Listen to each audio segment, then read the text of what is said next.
Hello everyone, সবাইকে আমার channel cooking with জয়াতে welcome জানাই। আজকে আমি তৈরি করব ডিমের একটি সিম্পল রেসিপি, কিন্তু এটা সিম্পল হলেও খেতে খুব দুর্দান্ত হয়। আজকে আমাদের যে ইনগ্রেডিয়েন্টস লাগবে সেগুলো হলো আলু, ডিম, পেঁয়াজ বাটা, আদা রসুন বাটা, কাঁচা লঙ্কা বাটা, টমেটো পেস্ট, হলুদ গুঁড়ো, লঙ্কা গুঁড়ো, জিরে গুঁড়ো, ধনে গুঁড়ো এবং সর্ষের তেল। এখানে আমি টমেটো ও কাঁচা লঙ্কা বাটা একসাথে পেস্ট করে নিয়েছি। প্রথমে আমি একটি কড়াইয়ে গোল গোল করে কেটে রাখা আলু এবং ডিম ভালোভাবে সেদ্ধ করে নেব। আলু ও ডিমগুলো ভালোভাবে সেদ্ধ হয়ে যাওয়ার পর একটি কড়াইয়ে সর্ষের তেল গরম করে একে একে ডিম ও আলু ভালোভাবে ভেজে নেব।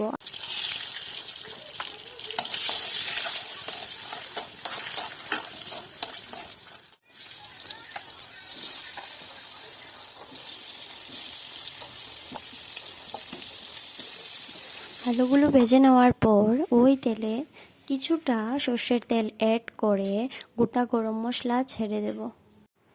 এগুলোকে একটু নাড়িয়ে নিয়ে তাতে পেঁয়াজ বাটা দিয়ে দেব। পেঁয়াজ বাটা ভালোভাবে ভেজে নেওয়ার পর আদা ও রসুন বাটা দিয়ে নেব। এখানে আমি রসুন কিছুটা কুচি করে দিয়ে দিয়েছি।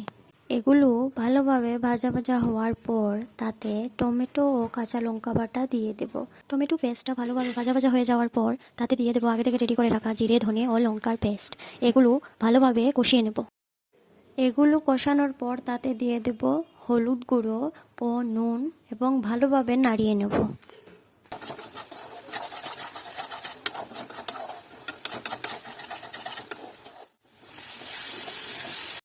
নাড়ানোর পর তাতে দিয়ে দেব আগে থেকে ভেজে রাখা আলু এবং ভালোভাবে কষিয়ে নেব।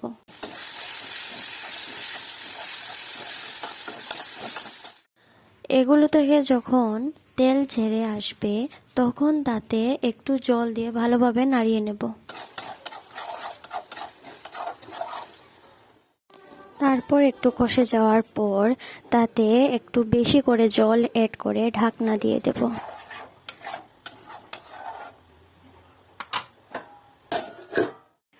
কিছু সময় পরে ঢাকনা তুলে দিয়ে তাতে ভেজে রাখা ডিমগুলো দিয়ে দেব এবং গুঁড়ো গরম মশলা দিয়ে ফাইনাল টাচ দিয়ে দেব।